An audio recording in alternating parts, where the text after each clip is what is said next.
Morning ಬ್ರೇಕ್ಫಾಸ್ಟ್‌ಗೆ ಏನಪ್ಪ ತಿಂಡಿ ಮಾಡ್ಕೊಡೋದಂತ ಹೇಳಿ ಯೋಚನೆ ಮಾಡ್ತಾ ಇದ್ದರೆ, ಈ ಥರ ಒಂದ್ಸರಿ ಹೆಲ್ತಿಯಾಗಿ ದೋಸೆ ರೆಸಿಪಿನ ಮಾಡಿಕೊಡಿ. ಮಕ್ಕಳು ತುಂಬ ಇಷ್ಟಪಟ್ಟು ತಿಂತಾರೆ. ಮತ್ತು ಮಕ್ಕಳಿಗೆ ನಾವು ಹೆಲ್ತಿಯಾಗಿ ಏನಾದರೂ ಮಾಡಿಕೊಟ್ಟಿದ್ದೀವಿ ಅನ್ನೋ ಒಂದು ಸ್ಯಾಟಿಸ್ಫ್ಯಾಕ್ಷನ್ ಕೂಡ ನಮಗಿರುತ್ತೆ.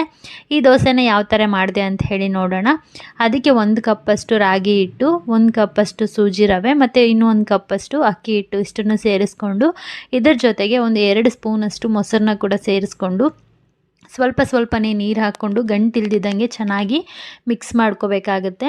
ನಾವು ದೋಸೆ ಆ್ಯಸಿಡ್ ಕನ್ಸಿಸ್ಟೆನ್ಸಿಗೆ ಇದನ್ನು ಮಿಕ್ಸ್ ಮಾಡ್ಕೋಬೇಕು. ಮಿಕ್ಸ್ ಮಾಡ್ಕೊಂಡಿದ್ದಾದಮೇಲೆ ನಾನು ಇದರಲ್ಲಿ ಸ್ವಲ್ಪ ತರಕಾರಿ ಏನಾದರೂ ಸೇರಿಸೋಣ ಅಂತ ಹೇಳಿಬಿಟ್ಟು ಮನೆಯಲ್ಲಿ ಸೋರೆಕಾಯಿ ಇತ್ತು. ಬಟ್ ಸೋರೆಕಾಯಿ ಹಾಕೋದ್ರಿಂದ ಪಾಪು ಸರಿಯಾಗಿ ತಿನ್ನಲ್ಲ ಅಂತಲೇ, ಹಾಗಾಗಿ ಸೋರೆಕಾಯಿ ಹಾಕಿರೋದು ಗೊತ್ತಾಗಬಾರ್ದು ಅಂತ ಹೇಳಿ ಸ್ವಲ್ಪ ಕ್ಯಾರೆಟ್ನ ಕೂಡ ಸೇರಿಸ್ಬಿಟ್ಟು ಚೆನ್ನಾಗಿ ಮಿಕ್ಸಿ ಮಾಡಿಕೊಂಡು ಆಸಿಡ್ ಜೊತೆಗೆ ಮಿಕ್ಸ್ ಮಾಡ್ಕೊಂಡಿದ್ದೀನಿ. ಅದ್ರ ಜೊತೆಗೆ ಸ್ವಲ್ಪ ಕೊತ್ತಂಬರಿ ಸೊಪ್ಪು ಮತ್ತು ರುಚಿಗೆ ತಕ್ಕಷ್ಟು ಉಪ್ಪು ಇಷ್ಟನ್ನು ಸೇರಿಸ್ಕೊಂಡು ಚೆನ್ನಾಗಿ ಮಿಕ್ಸ್ ಮಾಡಿ, ಆ್ಯಸ್ ಯೂಶ್ವಲ್ ಆಗಿ ನಾವು ದೋಸೆ ಹಾಕ್ತೀವಲ್ಲ ಹಾಗೆ ದೋಸೆ ಥರ ಹಾಕ್ಬಿಟ್ಟು ಸ್ವಲ್ಪ ತುಪ್ಪನ ಜಾಸ್ತಿನೇ ಹಾಕಿ 2 ಕಡೆ ಸುಟ್ಟು ಮಕ್ಕಳಿಗೆ ಸರ್ವ್ ಮಾಡೋದಷ್ಟೇ. ಟೇಸ್ಟಿಯಾಗಿರೋ ಅಂಥ ದೋಸೆ ರೆಡಿ ಆಗಿಬಿಡುತ್ತೆ. ಈ ಒಂದು ದೋಸೆ ಮಕ್ಕಳಿಗೆ ಮಾತ್ರ ಅಲ್ಲ, ನಾವು ಕೂಡ ಮಾಡ್ಕೊಂಡು ತಿನ್ಬೋದು. ತುಂಬಾ ಹೆಲ್ತಿ.